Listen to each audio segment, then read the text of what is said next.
ঘূর্ণিঝড় রিমাল, ভোলার নিম্নাঞ্চল প্লাবিত, পানিবন্দী ২০,০০০ মানুষ। ঘূর্ণিঝড় রিমালের প্রভাবে ভোলার নিম্নাঞ্চল স্বাভাবিক জোয়ারের চেয়ে ৪-৫ ফুট পানিতে প্লাবিত হয়েছে। এতে করে চরফ্যাশন উপজেলার সাগর মোহনার ঢালচর ও চর কুকরি মুকরি ইউনিয়নের প্রায় ২০,০০০ মানুষ পানিবন্দী রয়েছে।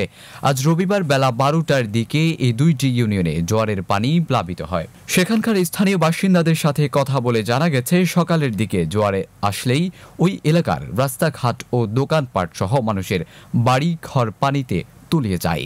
এতে করে স্থানীয় বাসিন্দারা পানিবন্দী হয়ে পড়ে। এর মধ্যে কেউ কেউ নিরাপদ আশ্রয়ে যেতে পারলেও বেশি সংখ্যক মানুষ পানিবন্দী রয়েছে।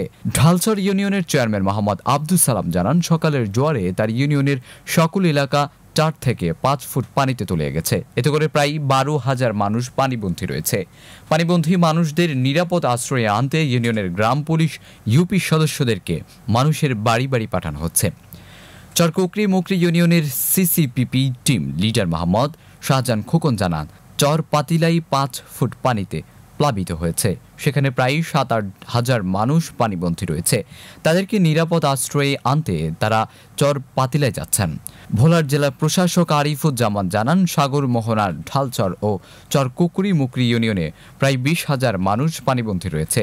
তাদেরকে নিরাপদ আশ্রয়ে আনার জন্য সর্বোচ্চ চেষ্টা চলছে।